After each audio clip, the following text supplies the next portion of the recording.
दिल्ली विधानसभा चुनाव में आम आदमी पार्टी को करारी हार का सामना करना पड़ा, जबकि भाजपा ने 2 दशक बाद सत्ता में वापसी की।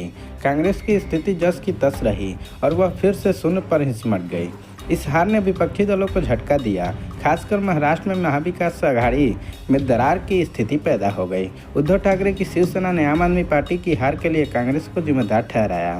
शिवसेना का दावा है कि आप तो चाहती थी गठबंधन, लेकिन कांग्रेस ने कोई तवज्जो नहीं दी, जिसके चलते दोनों पार्टियों को अलग अलग चुनाव लड़ना पड़ा और भाजपा को क्लीन स्वीप करने में मौका मिल गया। संजय राउत ने सामना में लिखे अपने लेख में इस मुद्दे को उठाया है।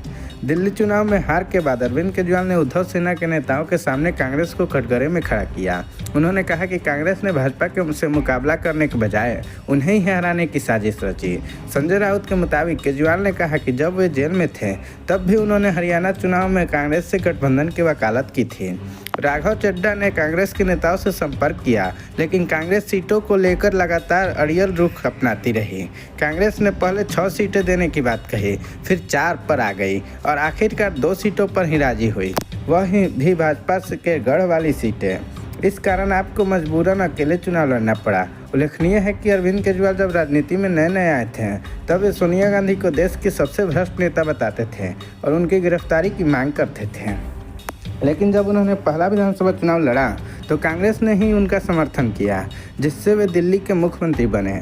इसके बाद आप ने दोबारा और फिर तीसरी बार विधानसभा चुनाव जीते तो आपको किसी गठबंधन की ज़रूरत ही नहीं पड़ी और सामने उनके ही सुपड़ा साफ कर दिया। दिलचस्प यह है कि जब भी लोकसभा चुनाव होते हैं तो आप और कांग्रेस दोस्त बन जाते हैं, लेकिन विधानसभा चुनाव आते ही एक दूसरे पर हमले करने लगते हैं। 2025 के दिल्ली विधानसभा चुनाव में भी यही देखने को मिला, जहां राहुल गांधी और अरविंद केजरीवाल एक दूसरे को भ्रष्ट और घोटालेबाज कर रहे थे, जबकि भाजपा दोनों पर हमलावर थी। नतीजा यह हुआ कि भाजपा ने जबरदस्त जीत दर्ज की और दिल्ली में सरकार बना ली, जबकि आपकी करारी हार हुई और कांग्रेस पहले की तरह शून्य पर ही बनी रही।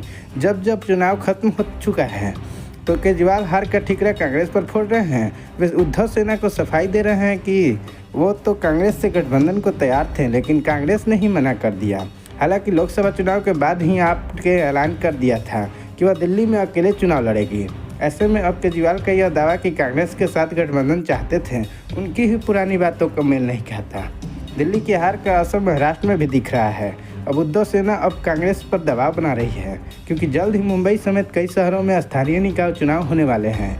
एनसीपी का जनाधार ग्रामीण इलाकों में ज़्यादा है, इसलिए निकाय चुनाव में असली खींचतान उद्धव सेना और कांग्रेस के बीच होगी।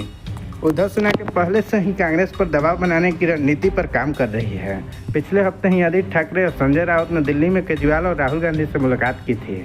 दिल्ली की हार के बाद आप और कांग्रेस के बीच टकरार साफ दिख रही है।